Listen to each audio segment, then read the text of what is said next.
Maryland Nation, and welcome to this masked up, socially distanced, and exciting episode of our homecoming edition of Ask Me Anything with Dr. Scott Miller, President of Virginia Wesleyan University. Dr. Miller, nice to see you again. Thank you, Jason. I know I'm excited to be here. I'm telling you, it's been a while since we've been able to be together, and I know you missed me.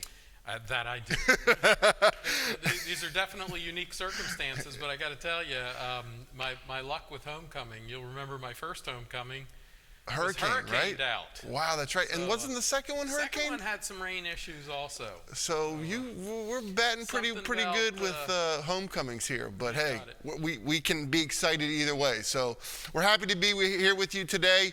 If you're familiar with our little Ask Me Anything session, we have a series of questions that have been submitted from our Virginia Wesleyan University community. Some of them pertain to campus. Some of them pertain to you and your personal life. Not too deep, and then some pertain to some of your favorite things. So a little segment called This or That, which we'll get into a little bit later on. So without further ado, let's jump right into the questions and get this thing kicked off. The first question we have comes from Susie, a current parent of a Virginia Wesleyan University student. And Susie asks, how do you feel Virginia Wesleyan has done against the COVID-19 pandemic?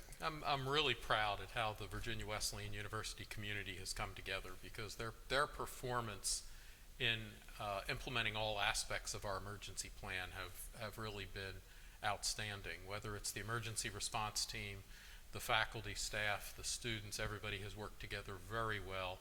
And there are some pretty major sacrifices that they've made in the classroom, in their lifestyle, all for the good of our students. And I'm really proud at how everybody's come together. We chuckled a little bit at the beginning when you said, haven't seen you in a while. Yeah. You are a valuable part of the emergency response team, and I don't know that there have been too many days since March the 12th that we haven't communicated. That team has not either in person or via some means communicated. You're right. Yes, sir. That's very much appreciated. Yeah, it's been nice to see the community respond, our students especially, and how serious they're taking this, understanding that they want to be back here in person and receiving that Virginia Wesleyan experience that we're all so familiar with, that we cherish in our time together. And they've taken it serious in wearing their face covering, socially distancing, and washing hands as much as possible. And it's good when they can be the leaders in carrying that torch. When we went to stay at home in March, I thought it was funny. You'd see the students go, yes, this is wonderful. Online, hybrid classes. Man, I don't know if I'll ever go back to the old way because this is great. 8 weeks later, we heard the parents and the students both saying, this isn't what we signed up for. We want a residential experience at a school like Virginia Wesleyan, and we miss it. That's right. And so as we worked through the summer months, I was really impressed that everybody worked together so well, wanting to provide that in-person instruction that's the hallmark of a Virginia Wesleyan experience. Absolutely. We're glad to be back on campus. It's a different place when no one's here. It's extremely quiet and depressing. So we're excited to have everybody back. Michelle from the early 2000s asked, what's your favorite campus tradition? Oh, it has to be graduation. Absolutely. Especially when you're at a school that has a good number of first-generation college students, to not only see their pride in accomplishment, but to see the family members who come from all over the country to celebrate their accomplishments. It's just such a sense of pride when you see them walk across the stage, the celebration that takes place. Somebody said to me that commencement should be one of these solemn ceremonies where everybody wears the same colored socks and shoes and marches in line in a particular way. I'm a little non-traditional in that regard. If they're excited, it's an event for the graduates. That's right, and I know we weren't able to have our May commencement or our August celebration, but we will be able to celebrate last year's class during our homecoming weekend to kind of kick things off a little bit. Great. Okay, next question. Joy, a current parent, said, how is Virginia Wesleyan continuing to offer experiential learning opportunities to students during these unprecedented times? It has been difficult. It has been challenging. We're trying to provide opportunities when possible for internships and student teaching opportunities, but it's occurring in a very unusual format. This is unlike anything that I've seen in 30 years as a college president. I thought I had experienced everything, but obviously COVID-19 has taken a different twist. So we're showing a lot of imagination and a lot of creativity to ensure that our students are given as close to the kind of opportunity that they signed up for when they decided to go to Virginia Wesleyan. Right. I know some internships are still going, and I know that there are some opportunities through our Work and Learn program that are associated with the Goode Center, our Greer Environmental Sciences Center, so students are kind of getting some hands-on experiences in the field on campus. Program, the way that's developed, and that's something that you've had a pretty active hand in doing and are overseeing this year in year one of a comprehensive program where over 40% of our traditional students on campus are doing meaningful work that not only will help them finance their education, but will also give them valuable work experience. You know, if you're a student in, say, plant biology, we have the botanists, the horticulturists from the Norfolk Botanical Garden that are here with our magnificent gardens. What a great opportunity for those students to help take care of the 25,000 plants that we have at the Greer Center, and also gain some valuable experience that can pay for their education and look good on their resume as well. That's right. That's right. It's great to see, again, activity all throughout campus. All right, let's jump in the time machine and go back a little bit to Matt's question. Matt graduated in the 70s from Virginia Wesleyan University.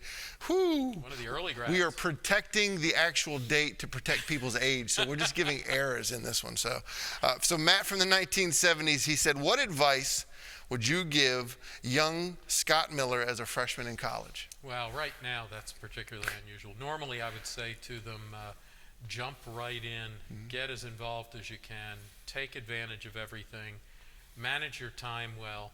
COVID has changed that all quite a bit. And you know, what I say to our first years, we realize that this is 25% of your educational experience that's being affected by this unusual circumstance.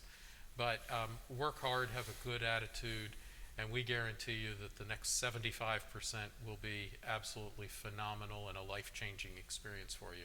But right now, the advice that we're giving is to keep that distance, wear that mask, be extra clean, and let's try to get through this thing together. Yourself would have told you a lot. Mine would have simply said, get up and go to class. Yeah. Especially during first year, that was a struggle. Whew. Hey, anyway, let's make you pick some favorites here now. Jesse from the early 2000s asked, what is your favorite building on campus?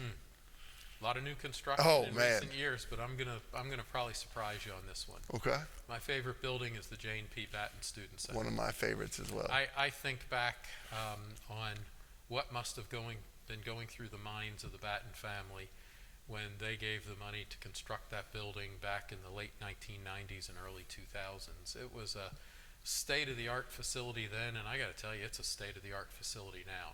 If there's a hurricane in the area, I remember the local safety people saying, how ideal is this? You can move your student body into one building, and there are recreational activities, exercise generators, facilities, right? you know, the food service is all connected adjacent. It is just an amazing building, and even now in 2020, a building that was finished in, 2002. Yep, open. It is state-of-the-art and wonderful, and I think is my favorite building on the campus. 020202, that's the date we opened up, and it's the security code for many of my just erase that, please.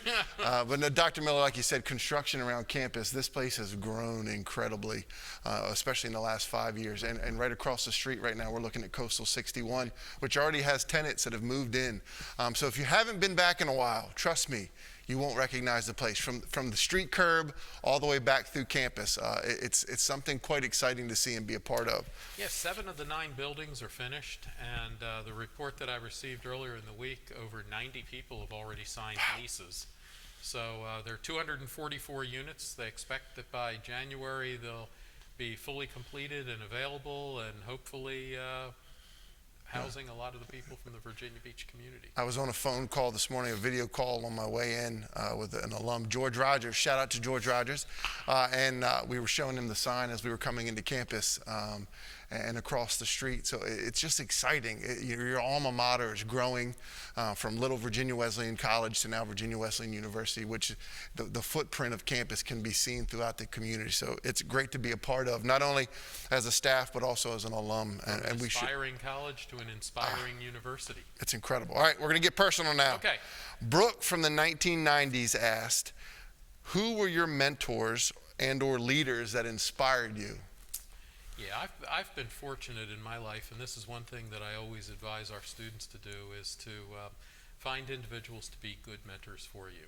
I was fortunate in college to have a wonderful advisor who ended up coming to work for me in my last two positions. I worked in the newspaper profession for a while and had a wonderful mentor there who picked apart my writing style and said, "You're getting better each time."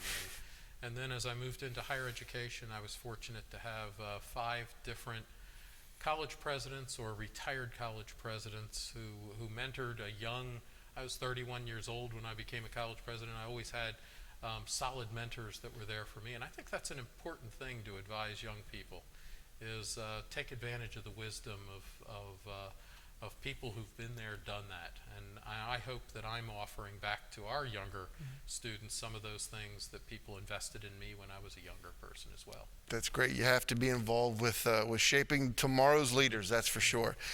Jessica from the 1980s said, how did you and Mrs. Miller meet? One of those unusual work stories. Okay. Was working at a small college in southeastern Ohio, and the college was located in Annie's hometown. And the vice president of the college kept saying to me in a rather persistent fashion, he'd stop by and see me working nights and weekends, and he said, "I have somebody I want to introduce you to." And it was one of those, I was young, looking to establish myself in my career, and I said, "Yeah, sometime when I have time."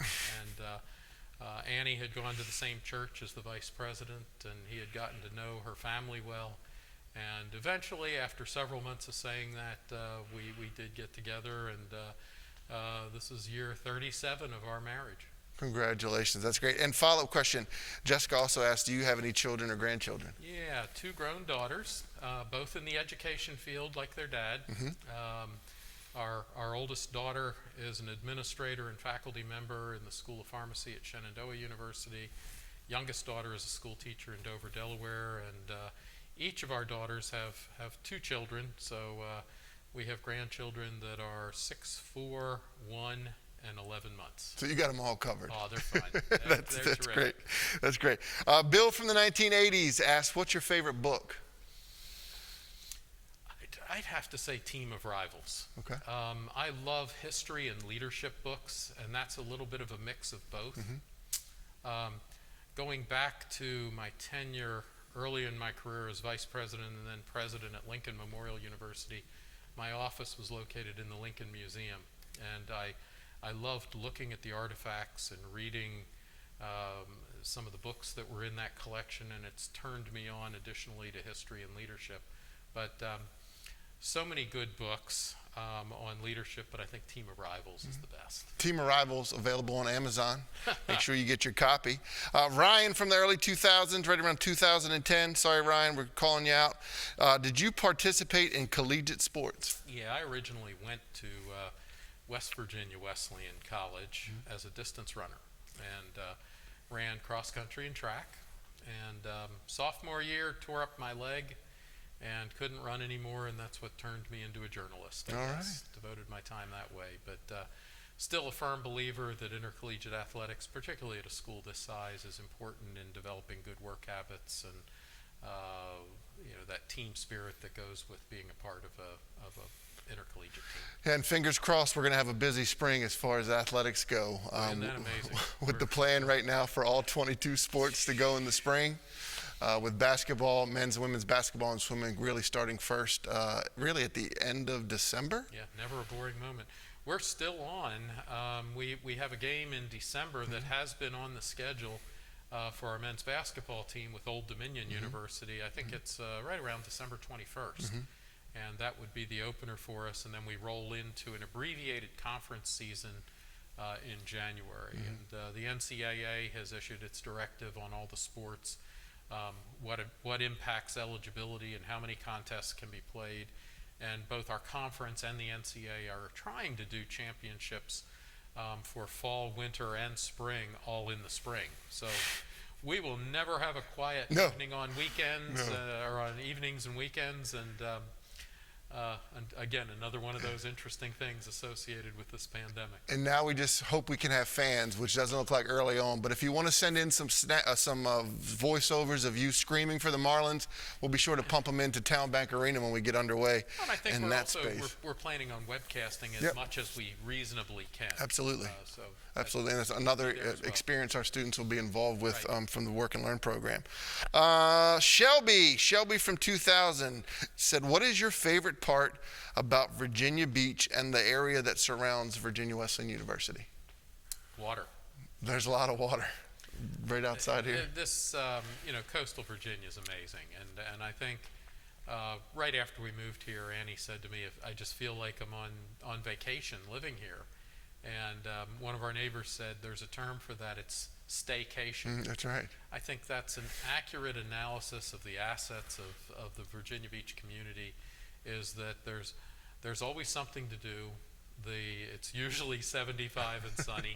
Right. Wonderful restaurants throughout the region, and for our students and their families, a world-class education here with all the amenities to support that learning experience, internships, experiential learning, athletics and the arts, all right here. It's such a vibrant place to live, not only while you're here as a student, but many of our students stay here in the area. Right. After graduation, they start their careers here, they start their families here.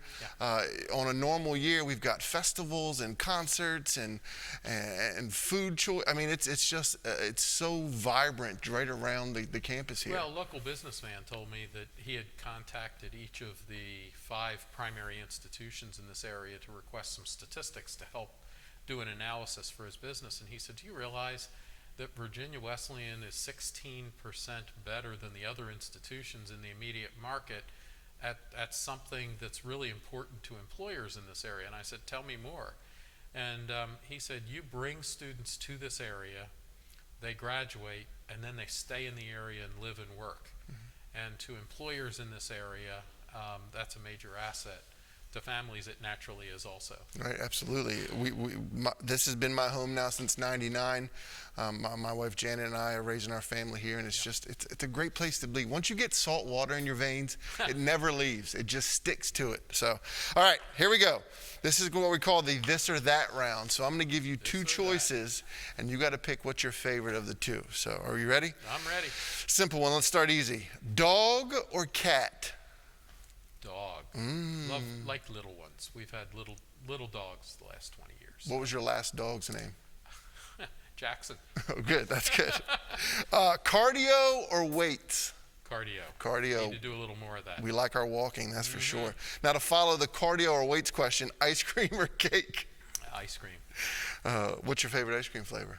Sherbet. Okay. Orange sherbet. Summer or fall? Oh, summer, because it's always summertime here. That's right. Chipotle or Qdoba? What? Exactly. I think I've had Chipotle once. Yeah, I think I'll go with that. Car or truck? How about a mix in between? I like it. Crossover, SUV, a little bit of both. Prefer the beach or an amusement park? The beach. I pegged you for a roller coaster person. No roller coasters in this boy. Pancakes or waffles? Where are you getting These are great, man. I'll go with the waffles. Okay. Iced coffee or hot coffee? Iced coffee's Keith Moore. That's right. You're the hot. Yeah, that's right. Hot coffee, black. Are you a saver or a spender? I'm a saver. All right. Spicy or mild? Spicy. Ooh, TV or book? Boy, normally a book, but these last 8 or 9 months, TV's been the habit. Netflix, Hulu, YouTube, news, you name it, a little bit of everything. Yeah. I think I know the answer to this one, but I'm going to ask it anyway. Ocean or mountains? Oh, I've lived both. I got to tell you, oceans win by a big time. Okay. Wide margin. Are you a Donald Duck or Mickey fan? Mickey. Okay. Oh, the Mickey Mouse watch. You do? Yeah, That's great. Yeah. Here's your final question. Who is your favorite associate vice president named Jason? Let me think about that one a minute. Oh, Jason Seward. Hey, thank you. Hey, everybody. We hope you've enjoyed your time with us. Dr. Miller, as always, I enjoyed catching up and having some fun and answering some questions, asking and answering some questions from our Virginia Wesleyan University community. This is a unique year, and we wish campus was buzzing with activity like a normal homecoming usually is, but we're getting through this, and we're looking forward to next year already. We do have Spring Alumni Weekend coming up on April the 23rd and 24th, so please make sure that you watch out for more information to come in regards to that. But in the meantime, stay well, stay safe, have fun, and we'll see you back on campus real soon.